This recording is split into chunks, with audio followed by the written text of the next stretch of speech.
इस वक्त देश का लाखों किसान आंदोलनरत है।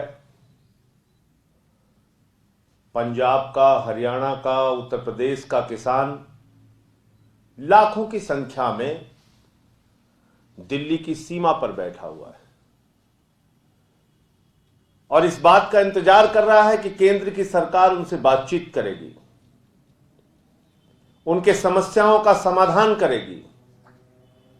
एक काला कानून जो केंद्र सरकार के द्वारा जबरन पास किया गया है उसको वापस लेगी।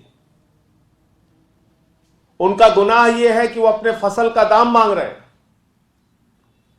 उनका गुनाह यह है कि वो अपने फसल का 1.5 गुना दाम मांग रहे हैं। उनका गुनाह यह है कि वो स्वामीनाथन आयोग की रिपोर्ट चाहते हैं कि लागू हो। और उनके साथ व्यवहार क्या कर रही है भाजपा की सरकार? भारतीय जनता पार्टी की सरकार उनके साथ आतंकवादियों जैसा व्यवहार कर रही है। उनको लाठियों से पीटा जा रहा है, उनके ऊपर आंसू गैस के गोले छोड़े जा रहे हैं, इस ठंड में उन पे पानी की बौछारें की जा रही हैं। बुजुर्ग हो, महिला हो, छोटे बच्चे हो, टारगेट करके उनको मारा जा रहा है और उस किसान को आतंकवादी कहा जा रहा है जो किसान आंदोलन पर बैठा है और उसका बेटा सुखबीर सिंह देश की सीमा पर भारत माता के लिए शहीद हो जाता है। शहीद सुखबीर सिंह के पिता को, जो एक किसान है, जो इस आंदोलन में शामिल हैं, भारतीय जनता पार्टी आतंकवादी कहती है। शहीद आजम भगत सिंह के वंशजों को भारतीय जनता पार्टी आतंकवादी कहती है। शहीद उधम सिंह की वंशजों को भारतीय जनता पार्टी आतंकवादी कहती है। हिंदुस्तान की आजादी में मर मिटने वाले पंजाब के सिखों को अपमानित किया जा रहा है आतंकवादी कह के। उनके किसान आंदोलन को अपमानित किया जा रहा है। उनकी भावनाओं को लगातार अपने पैर से कुचलने का काम भारतीय जनता पार्टी कर रही है। और इतनी दुश्वारियां झेलने के बाद उनसे ऐसा व्यवहार किया गया कि जैसे वो दुश्मन देश के नागरिक हों। रास्ते कटवा दिए गए। इतनी दुश्वारियां झेलने के बाद जब वो लोग दिल्ली की सीमा पर पहुंच गए तो कल हमारे देश के गृह मंत्री अमित शाह जी प्रकट हुए। और प्रकट हुए मैं इसलिए कह रहा हूं कि ये लोग गहरी नींद में सो रहे थे, कुंभकर्ण की नींद में सो रहे थे, आंख पर पट्टी बांध के धृतराष्ट्र बने हुए थे। इनको किसानों की पीड़ा दिखाई नहीं दे रही थी। कल वो प्रकट हुए। उन्होंने कहा आप बुराड़ी ग्राउंड में पहले आइए, तब हम आपसे बात करेंगे। इतनी असंवेदनशीलता, इतनी शर्तें, इतनी तानाशाही, इतना अहंकार। जब इन किसान भाइयों का वोट लेने के लिए होता है तो इनके सामने जाके आप नाक रगड़ते हो। और गृह मंत्री जी अब जब वो आंदोलन कर रहे हैं अपनी मांगों के लिए तो आप पहले शर्त लगा रहे हो बुराड़ी आओ तब बात करेंगे। आम आदमी पार्टी और आम आदमी पार्टी के नेता अरविंद केजरीवाल जी और हमारी सरकार पूरी तरह से किसानों के साथ खड़ी है। उनके आंदोलन में उनकी मांगों के साथ खड़ी है और दिल्ली में हम उनका स्वागत करते हैं। लेकिन किसान जहां पर आंदोलन करना चाहते हैं, गृह मंत्री अमित शाह जी, आपको उनको आंदोलन करने की जगह वहां देनी चाहिए।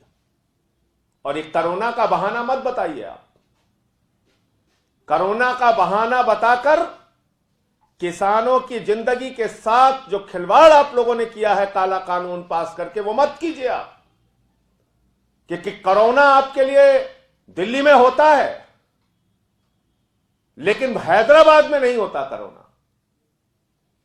जहां पर देश के प्रधानमंत्री कोरोना की वैक्सीन देखने जा रहे हैं, आप हैदराबाद में जाके हजारों लोगों की वहां पे यात्रा कर रहे हैं जुलूस निकाल रहे हैं, तब कोरोना नहीं आपके लिए। और कैसे कोई देश का गृह मंत्री ऐसे समय में, जब देश की राजधानी के इर्द गिर्द, देश की राजधानी की सीमा पर लाखों किसान इकट्ठा होकर आंदोलन करे, सरकार से गुहार लगाए, उनकी पीड़ा को सुने बगैर, उनकी समस्याओं को नजरअंदाज करके, उनको लाठियों से कुचलकर, कैसे कोई गृह मंत्री निगम के चुनाव प्रचार में हैदराबाद की सैर करने जा सकता है?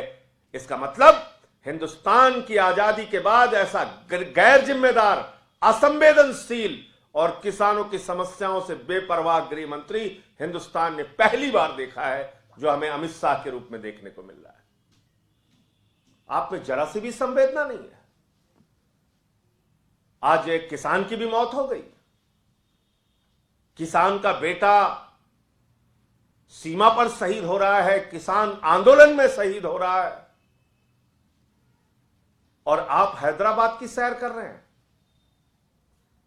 आपके पास 10 मिनट का वक्त नहीं है किसानों से बातचीत करने के लिए, उनके संगठनों से बातचीत करने के लिए, उनकी समस्याएं सुनने के लिए, काला कानून वापस करने के लिए। और ये काला कानून मैं बार बार इसलिए कह रहा हूं, जब संसद में भी ये पेश हुआ था तब भी हम लोगों ने इसका विरोध किया था, मुझे निलंबित भी किया गया था उस वक्त, और आरोप लगाया गया था कि मैंने माइक तोड़ा। आज तो गृह मंत्री अमित शाह जी से मैं पूछना चाहता हूं, किसानों की हड्डियां तोड़ी जा रही हैं, कौन निलंबित होगा? आपकी सरकार को कौन निलंबित करेगा? मैंने तो माइक तोड़ा था, आप तो किसानों की हड्डियां तोड़वा रहे हैं, उनको गुंडा कह रहे हैं, उनको आतंकवादी कह रहे हैं। आदित्यनाथ का एक मंत्री है, वो कह रहा है किसान गुंडे हैं। अब कल्पना कर सकते हैं कैसे हैं ये लोग, जो अपने देश के अन्नदाता को आतंकवादी कहते हैं, जो अपने देश के अन्नदाता को गुंडा कहते हैं, जो शहीद आजम भगत सिंह और शहीद उधम सिंह के वंशजों को आतंकवादी कह के संबोधित करते हैं, उन लोगों को आतंकवादी कहते हैं जिनका बेटा देश की सीमा पर भारत माता की रक्षा करने के लिए शहीद हो रहा है। और इन सब चीजों से बेपरवाह होकर देश के गृह मंत्री अमित शाह हैदराबाद में निगम का चुनाव इतना महत्वपूर्ण है इनके लिए? किसान की पीड़ा महत्वपूर्ण नहीं, किसान के मुद्दे महत्वपूर्ण नहीं, किसान की समस्याएं महत्वपूर्ण नहीं? तो अमित शाह को अपने सारे कार्यक्रम रद्द करके पहले किसानों की समस्या का समाधान करना चाहिए। इसके बाद आपकी ये नौटंकी जो आपने कल आके किया कि आप यहां आइए, हम किसी भी समय बात करने के लिए तैयार हैं, ये सब नाटक से काम नहीं चलेगा। किसान को उसके मुद्दे का समाधान चाहिए। और आज जिस तरीके से प्रधानमंत्री जी ने वक्तव्य दिया और उन्होंने इस बिल की तारीफें की हैं, उससे स्पष्ट है कि भारत सरकार की मंशा, मोदी सरकार की मंशा, गृह मंत्री की मंशा, अमित शाह की मंशा किसानों के समस्याओं का समाधान करने की नहीं है, उनके साथ खिलवाड़ करने की है, उनकी भावनाओं के साथ खिलवाड़ करने की है, उनको लाठियों से पिटवाने और आंसू गैस के गोले उनके ऊपर बरसाने से है।